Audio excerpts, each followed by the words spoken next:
What is up, ladies and gentlemen? Welcome back to Rebuilding the Lakers Dynasty. We are on episode 2.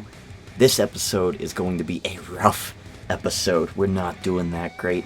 I'm very new to this game mode, but we're still chugging along. We have 2 great games against the Clippers and the Suns. They're winnable games. Let's see if we can get the job done. But first, you saw the transactions. I did transact a couple of roster spots. Joe Johnson, Louis Williams, horrible teammates. I think both of them, actually. I don't think Joe Johnson was, but Louis Williams for sure was on our team last season, and they just weren't working out. They're old. They're part of the old guard. They're done. I'm sick of them. I want them gone. So I got rid of them. I brought back Julius Randle, who I don't think should have been traded in the first place, and Harkless. So that's who we got. We are now in this Clipper game, and this Clipper game was extremely exciting because it really was one of the first games that I was winning in my head. Like, I was like, yes, I got this. You know, over the first 5 games, the whole roster, it was just so horrible. We got blown out. So I stopped playing the full games. I can't do it. My defense as a point guard isn't good enough. I was being blown out by 30 points. 3-12 is a horrific start. My weakness is defense. I'm slowly learning how to play as a point guard in this game type, in this game mode. I gotta say that this season is far from over. As you can see, we take the lead over the Clippers. The Clippers get a 3-point lead over us. We're close. We've got 89-90. 3 minutes left to go.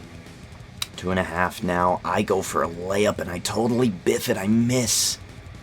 Paul with the rebound. He passes it up to the extremely injured JJ Redick. And he gets a nice score there, and we just never would recover. Blake Griffin. Actually, we did. Blake Griffin, that's right. The glimmer of hope was here. Blake Griffin did indeed get fouled out. I was extremely excited, but then I made some mental mistakes, and this is what this episode's going to be about, is my mental mistakes and my mental errors. I make a turnover there. That's no good, and it ends up biting me in the ass on this end of the court. I leave someone open just for the little bit, that defensive breakdown. We're tied again. I missed my shot. Young with the rebound, and here we go. I'm not guarding Barnes, who is left at the top of the arc. 3-point play. That's the type of mental mistake I cannot be making as a point guard. I get worried, you know. So we do end up losing this game, 94-100. And that was a winnable game. We should have won that game if it had not been for my horrible defense. Now, here we're doing some player training. Basically what I'm doing is I'm rotating all of the training, and so far so good this season. You know, usually when I play this GM mode, I'm not very good at managing those players, but I'm doing pretty well with the Lakers this season. So here we go, 4th quarter, we're up by 10. I'm like, oh, maybe I could just simulate this down and we get a good, easy win. No, they come back 82-84. I go into the game, and then look at this, only 48 seconds left. We're down by 6. What happened? Why'd they take the star? Why did they take D'Angelo Russell out of the game? So I pass it down. We do not make that shot. Powell with the offensive rebound. I like Powell. There was an option for me to trade him, and I almost did it, but then I was like, no, I like him. I'm going to stick with the devil that I know.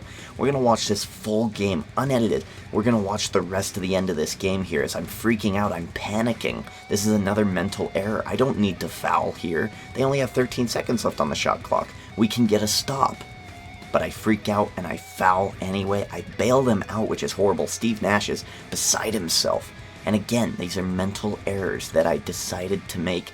I don't know why I decided to make them. We should have let the clock go down and give them a bad shot. I'm actually getting pretty good at this point in the footage, where my defense is okay if it's one-on-one. One-on-one, I can kind of track my guys down.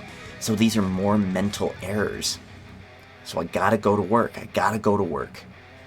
Head to the free throw line. Can I make them both? It's a must-make situation. You gotta hit both of these free throws. You know, and this is like a 0% chance to win the game right now. Make this free throw and it turns into about a 4% chance to win this game. So here we go. So we end up fouling. J.R. Smith getting the foul there. My mental error perhaps what could have happened had I not stressed that foul. Ends up making the free throw.